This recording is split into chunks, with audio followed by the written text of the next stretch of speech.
एक समय की बात है, महात्मा बुद्ध अपनी तपस्या में लीन थे। उन्हें तपस्या में बैठे हुए कई दिन बीत चुके थे।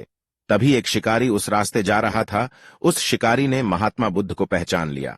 शिकारी ने महात्मा बुद्ध के बारे में बहुत बढ़ाई सुनी थी, किंतु वह महात्मा बुद्ध की बढ़ाई से संतुष्ट नहीं था। उसने परीक्षा लेने के लिए सोचा। शिकारी पहले तो महात्मा बुद्ध को एक छोटा सा पत्थर फेंक कर मारता है, किंतु महात्मा बुद्ध कोई प्रतिक्रिया नहीं करते हैं, क्योंकि उनका मानना था शरीर को तकलीफ होती है, आत्मा को नहीं।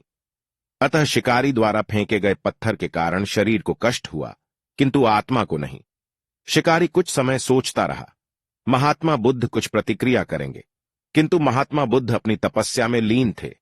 उन्होंने कोई प्रतिक्रिया नहीं की। पुनः शिकारी ने पत्थर फेंका।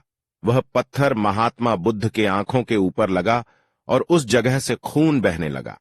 महात्मा बुद्ध को आभास हुआ उनके शरीर से रक्त बह रही है, किंतु वह फिर भी अपनी तपस्या से नहीं उठे। शिकारी को गुस्सा आया और उसने पुनः एक पत्थर और महात्मा बुद्ध की ओर फेंका। महात्मा बुद्ध के शरीर से अब खून अधिक बहने लगी। इतनी पीड़ा महसूस कर महात्मा बुद्ध के आंखों से आंसू निकलने लगा। शिकारी ने महात्मा बुद्ध के पास जाकर पूछा, आपको जब मैंने पत्थर मारा तो आपने कोई प्रतिक्रिया नहीं दी। महात्मा बुद्ध ने बड़े ही सरलता के साथ कहा, क्योंकि इससे मेरे शरीर को कष्ट हुआ है, मेरे मन मस्तिष्क को नहीं। शिकारी अचंभित रह गया। उसने पूछा, फिर आपकी आंखों से आंसू क्यों बह रहे हैं? इस पर महात्मा बुद्ध ने पुनः कहा, तुम्हारे द्वारा किए गए अनुचित कार्य के परिणाम के बारे में मेरा मस्तिष्क, मेरी आत्मा विचार कर रो रही है।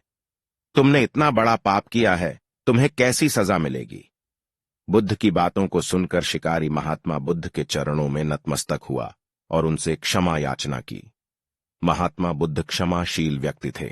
उन्होंने तुरंत शिकारी को क्षमा कर दिया और अपना आशीर्वाद दिया। वह शिकारी महात्मा बुद्ध का आशीर्वाद पाकर एक महान व्यक्ति और साधक के रूप में जीवन व्यतीत करने लगा।